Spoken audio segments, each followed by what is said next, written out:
because we have a semi-final in the women's 100 meters hurdles. And the reigning Olympic champ, Brianna McNeal.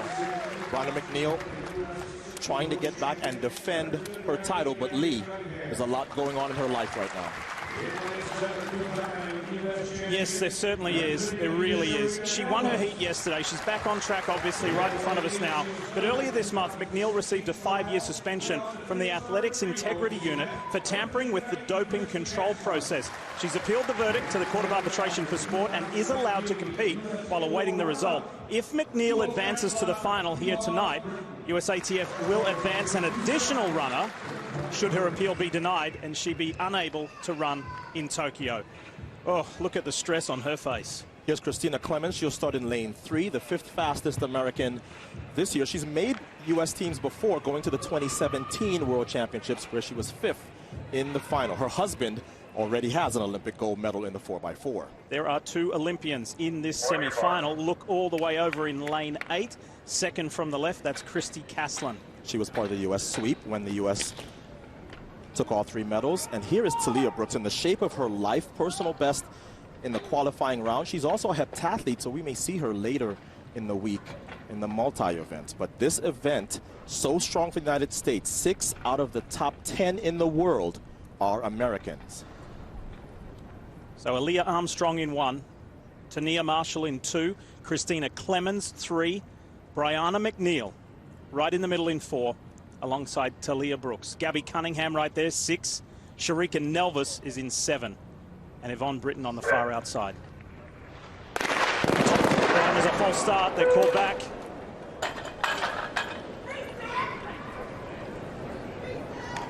And we saw a false start, quite a contentious one yesterday in the women's 100 meters in the semi-final. Let's look on the outside in lane 9.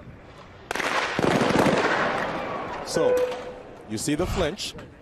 This is at the discretion of the starter. The starter can warn lane 9 Britton and say, ladies, come up and hold steady at the set command, or he can do what he did yesterday in the women's 100 final, semi-final, and disqualify an athlete. I think in this case, Britton is going to be shown a green card. Yeah, the green card. She has been? Yeah, it's good. All right. So the 29-year-old from El Paso, Texas, gets to reset and do it again. She's on the far outside, lane 9, alongside Kristi Castlin. She seems to be looking at her watch a whole lot. That incident yesterday that Ada was referring to was Aaliyah Hobbs. She was disqualified initially and then later reinstated to the final of the women's 100 meters. She did not finish in the top 3, by the way, to make it to Tokyo. Top 3, by the way, advance to the final later tonight for the women's 100 meters hurdles. Will Brianna McNeal be in those 3?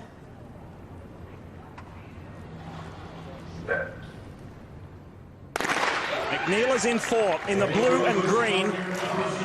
2 away from her. Gabbi Cunningham got a really nice start.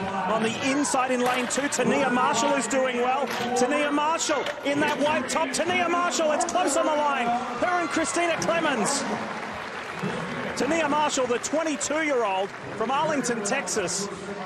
What a resurgent race for Marshall. She's actually the U.S. leader this year, Lee, but yesterday didn't look that good in qualifying. She's back.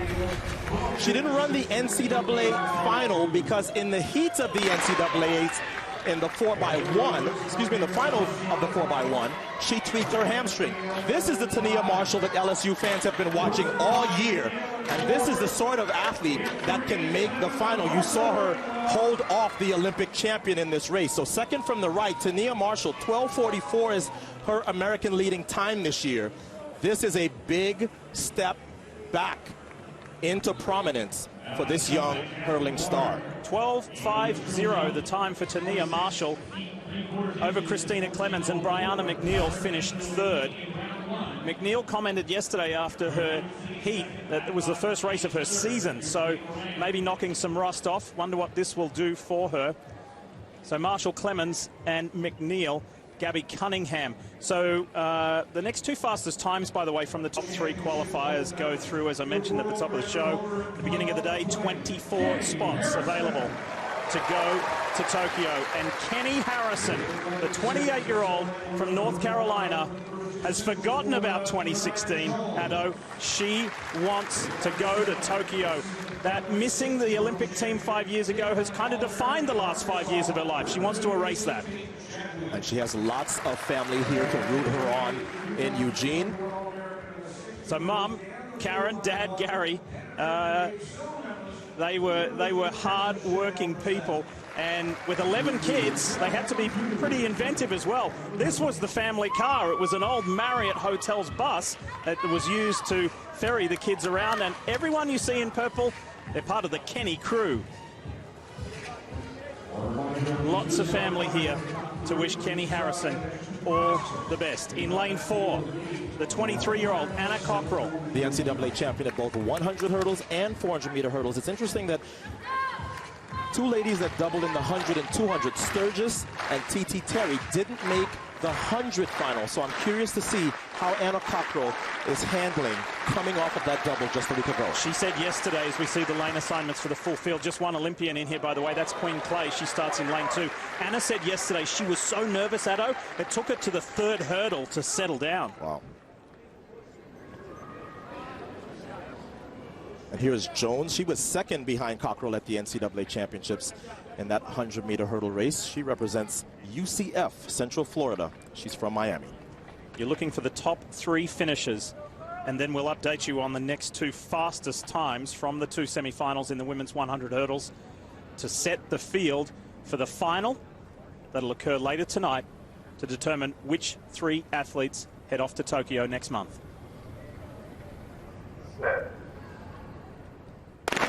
Keni Harrison in lane 5 with that white headband, the world record holder.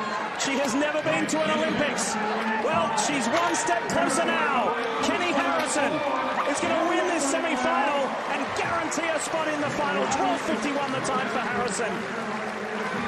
She said that she was too preoccupied 5 years ago about just finishing in the top 3, not winning. She said, I'm going to do different this time, Addo. I'm going to focus on winning and guarantee my spot to Tokyo. Lee, when you have a championship setting, the starter tends to put a lot of time in between set and the gun. That usually makes for just average starts. Keni Harrison had anything but an average start here. Look at her put her foot into the ground first.